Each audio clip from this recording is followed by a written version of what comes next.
कहानी एक ऐसी लड़की की है जिसके पिता ने घर से भागकर अपनी पसंद की शादी की थी। लेकिन उसे बाद में इस बात का एहसास हुआ कि उसने कितनी बड़ी गलती की है। उस लड़की की मां ने अपने जिगर के टुकड़े को किस तरह दरिंदों के सामने कुछ पैसों के लिए फेंका और किस तरह उसे वेश्या बनने पर मजबूर किया, ये जानकर आपकी भी आंखों में आंसू आ जाएंगे। तो चलिए दोस्तों, शुरू करते हैं आज की ये दर्द भरी कहानी। मुझे नहीं पता मेरे माँ बाप की शादी किन हालात में हुई। जब से मैंने होश संभाला अपने माँ बाप को एक दूसरे से नाखुशी ही पाया। बचपन की बातें इतनी याद तो नहीं, मगर थोड़ा बहुत जो याद है वो ये है कि मेरी माँ मेरे पिता से हर समय लड़ती झगड़ती रहती थी। मेरे पापा एक पढ़े लिखे खूबसूरत और रहम दिल व्यक्ति थे और किसी कॉलेज में प्रोफेसर थे, जबकि मेरी माँ एक अनपढ़ और बदसूरत सी औरत थी। ऐसे शब्द अपनी माँ के लिए बोलना सही तो नहीं है, लेकिन पूरी कहानी सुनकर आपको अंदाजा होगा कि मैंने ऐसा क्यों कहा। फिर भी पापा यही कोशिश करते थे कि किसी तरह माँ सुधर जाए, जबकि मेरी माँ हर समय अपने मायके को याद करती रहती थी। वो कहती थी कि वहाँ उनको बहुत आज़ादी थी, शायद यही उनके नाखुश रहने की वजह थी। और मेरे पापा जो एक बहुत अच्छे इंसान थे, माँ पर पाबंदियाँ लगाए रखते थे। मेरी माँ कभी भी अपने मायके नहीं गई थी और ना ही कोई वहाँ से उनसे मिलने आता था। जब मैं 13 साल की हो गई तो मेरी माँ ने अपने मायके वालों से बातचीत की। उनके बहुत बार फोन करने पर उनका भाई उनसे मिलने के लिए आया। अपने मामा को देखकर एक दफा तो मैं घबरा ही गई थी। वो स्याह रंग का एक बहुत ही मोटा और बहुत ही बुरा इंसान था। चेहरे पर एक गहरा जख्म का निशान था और बातचीत से भी बहुत बुरा इंसान लग रहा था। मेरी माँ ने उसका नाम शुभम बताया। पापा को उसका हमारे घर आना बिल्कुल भी अच्छा नहीं लगा था। वो नाराज होकर घर से चले गए और जाते जाते माँ को कह गए, जब मैं वापस आऊँ तो मुझे यहाँ नजर नहीं आना चाहिए। मेरी माँ ने पापा के जाते ही उनकी आओ भगत शुरू कर दी। शुभम भी माँ को देखकर बहुत खुश था। दोनों काफी देर तक बातें करते रहे और फिर जैसे वो व्यक्ति अचानक आया था वैसे ही घर से अचानक चला गया। मुझे नहीं पता मेरी माँ और उसमें क्या बातचीत हुई, मगर अगले दिन से ही माँ ने पापा से झगड़ा करना शुरू कर दिया और हर समय तलाक लेने की कहने लगी। मेरी माँ अब मेरे पापा को हर समय कोसती रहती कि उसने मेरी आज़ादी छीनकर मेरी जिंदगी तबाह कर दी है और अब वो बिल्कुल भी इस नर्क में नहीं रह सकती। पापा ने माँ को समझाने की बहुत कोशिश की, मगर वो किसी भी हालत में मानने को तैयार न हुई। उस पर पापा ने कहा कि तुम्हें तलाक एक शर्त पर दूंगा कि बच्चे अपने पास रखूंगा। माँ को मेरे भाई की जरा भी परवाह नहीं थी। वो वैसे भी हर समय बीमार रहता था और माँ की गोद में जाने के लिए रोता रहता था, जबकि माँ उसे दुत्कारती रहती थी। लेकिन मेरी माँ मुझे नहीं छोड़ना चाहती थी। मैं अपने पापा से बहुत प्यार करती थी और वो भी मुझे बहुत चाहते थे। माँ को शायद इस बात का पता था कि मैं हरगिज उनके साथ नहीं जाऊंगी, इसलिए चोरी छुपे शुभम के साथ मिलकर उन्होंने प्लान बनाया और एक रात सबको दूध में नशा मिलाकर पिला दिया। बेहोशी में मुझे इतना याद रहा कि रात को माँ ने शुभम के साथ मिलकर मुझे गाड़ी में बैठाया और फिर चल दिए। अगली सुबह जब मुझे होश आया तो मैं माँ के मायके में थी।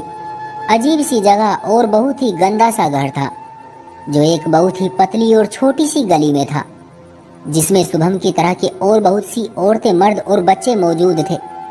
मैं घबरा कर रोने लगी। पापा बहुत याद आ रहे थे। जब मैंने ज्यादा चीखना चिल्लाना शुरू किया तो शुभम ने मुझे बुरी तरह मारा और धमकी दी, जब आवाज निकाली तो मैं तुम्हारे भाई का गला घोट दूंगा। यही नहीं, उसने उस कमजोर से बच्चे को उठाकर जमीन पर पटक दिया, जिससे वो मासूम बेहोश हो गया। मैं अपने भाई से बहुत प्यार करती थी, इसलिए उसकी खातिर चुप हो गई। मुझे बहुत हैरत हो रही थी कि मेरी माँ दूर बैठी तमाशा देख रही थी, जैसे उसका हमसे कोई संबंध ही ना हो। मेरी उम्र उस समय कोई 13 या 14 साल होगी। खैर, मुझे अंदाजा हो गया कि माँ का संबंध किस तरह के लोगों से था। ये लोग अपनी बेटियों से धंधा करवाते और उनकी कमाई से ऐश करते थे। मैं अपने रंग और रूप की वजह से उनके लिए एक सोने की चिड़िया थी, इसलिए मेरी वहाँ बहुत देखभाल की जा रही थी। माँ ने मुझे शुभम के हवाले कर दिया और खुद नशा करके पड़ी रहती थी। शुभम मुझे हर तरह के लोगों के पास ले जाता और मेरी कमाई पर ऐश करता। मेरी कमजोरी मेरा भाई था।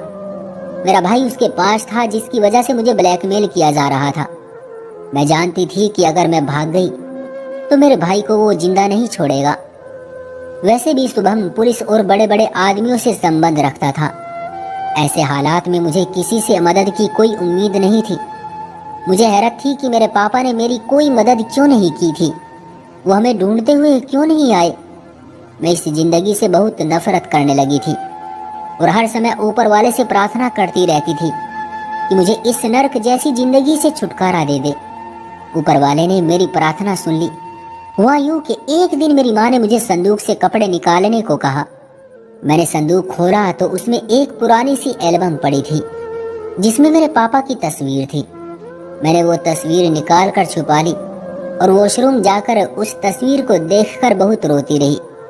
मेरे आंसुओं से वो तस्वीर भीग गई और उस तस्वीर के भीगने से उस पर लिखा हुआ एक टेलीफोन नंबर सामने आ गया जिसकी स्याही मिट चुकी थी, लेकिन पेन के दबाव से पड़ने वाले निशान अभी बाकी थे।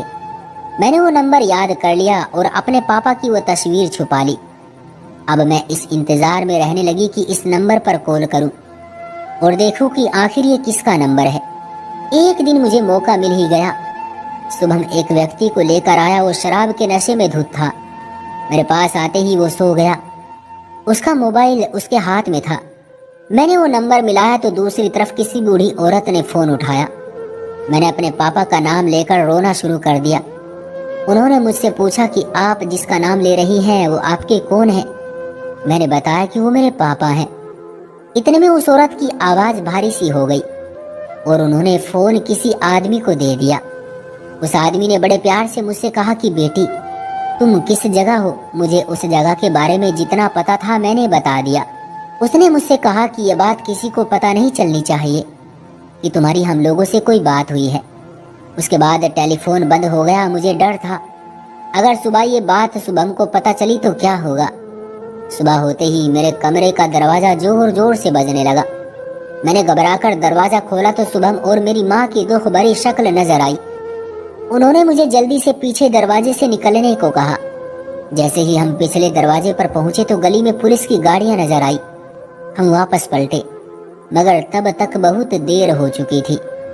पुलिस के सिपाही हमारे सर पर पहुंच चुके थे। उन्होंने फौरन मेरी माँ को गिरफ्तार किया और थाने ले गए। वहां पर एक बूढ़ी औरत और एक बूढ़ा आदमी मौजूद था। उनका चेहरा मेरे पापा के जैसे लग रहा था। मैंने रोना शुरू कर दिया। उस औरत ने फौरन मुझे अपने सीने से लगा लिया और मुझे तसल्ली दी। थानेदार ने हमें फौरन उन दोनों के हवाले कर दिया। वो लोग हमें एक आलीशान हवेली में ले आए। हवेली की हर दीवार पर मेरे पापा की जवानी की तस्वीर लगी हुई थी। मेरे पूछने पर उन्होंने बताया कि वो दोनों मेरे दादा दादी थे। मुझे बहुत खुशी हुई कि कोई तो अपना मिला। बाकी की कहानी मुझे बाद में मेरे दादा और दादी ने सुनाई। मेरे पापा एक बहुत अच्छे व्यक्ति थे। किसी बात पर उनका दादा से झगड़ा हुआ तो उन्होंने घर छोड़ दिया। जिद्दी इतने थे कि फिर बात तक न की। मेरे दादा ने उन्हें बहुत ढूंढा मगर कामयाब न हुए। उस बीच मेरे पापा ने मेरी माँ से शादी कर ली और शादी के 1 साल बाद मेरा जन्म हुआ तो मेरे पापा को अपनी गलती का एहसास हो गया था। मगर मेरी वजह से मेरी माँ को नहीं छोड़ सकते थे और मेरी माँ की वजह से अपने खानदान में वापस नहीं जा सकते थे। खैर हम बहन भाई को अपने दादा के घर में सुकून मिल गया और थानेदार के पूछने पर शुभम और मेरी माँ ने बताया कि उस दिन मुझे किडनैप किया गया था तो उन दोनों ने मिलकर मेरे प्यारे से पापा का गला घोट दिया था। मेरे दादा ने उन पर केस कर दिया और दोनों को फांसी की सजा हो गई। इस कहानी को 10 साल बीत गए हैं। मेरी शादी मेरे दादा के दूर के रिश्तेदार के बेटे से हो गई और अब मैं अपने पति और बच्चों के साथ बहुत खुश हूँ और बहुत अच्छी जिंदगी गुजार रही हूँ। दादा ने मेरे भाई को पढ़ने के लिए अमेरिका भिजवा दिया और अब मुझे अपनी जिंदगी से कोई शिकायत नहीं है और अब मैं हर समय ऊपर वाले का धन्यवाद करती रहती हूँ। मगर एक दुख अब भी मेरे दिल में बाकी है कि आखिर मेरी माँ ने ये सब क्यों किया। मेरे पापा के साथ उन्हें क्या तकलीफ थी। उन्हें एक इज्जत की जिंदगी मिल रही थी। एक अच्छे प्यार करने वाले पति को छोड़कर बुराई की दलदल में फंसने की क्या जरूरत थी। वो इतनी बुरी क्यों थी कि उन्होंने अपनी औलाद को भी दांव पर लगा दिया। शायद ये सही है कि इंसान अपनी फितरत को नहीं बदल सकता और वो जहाँ का होता है वहीं उसे सुकून मिलता है। बस ऊपर वाले से ये प्रार्थना करती हूँ कि ईश्वर किसी को ऐसी मां न दे जो खुद अपने हाथों अपनी बेटी, अपने जिगर के टुकड़े को रोज इस तरह दरिंदों के सामने फेंक दे, सिर्फ अपनी अय्याशी के लिए। वहां सिर्फ मैं ही नहीं बल्कि और भी बहुत सी लड़कियां आती थी जो किसी न किसी मजबूरी को बताकर ये पाप करती थी। लेकिन मैं कहती हूँ इंसान कितना ही मजबूर क्यों ना हो, अगर कोई उसे ब्लैकमेल नहीं कर रहा जैसे मेरी माँ ने मुझे किया था, तो ऐसे पाप से बचो। मेहनत मजदूरी करके पेट पाले, ऊपर वाला सब बेटियों के नसीब अच्छे करे। याद रखें, आज आप किसी की बेटी के साथ जैसा व्यवहार करेंगे, कल आपकी बेटी के साथ भी वैसा ही होगा। ये दुनिया है साहिब, एक ना एक दिन यहाँ कर्ज चुकाना ही पड़ता है। तो दोस्तों, ये थी हमारी आज की कहानी। उम्मीद करते हैं कि आपको भी पसंद आई होगी। आपका क्या कहना है इस कहानी के बारे में, कमेंट करके हमें जरूर बताएं।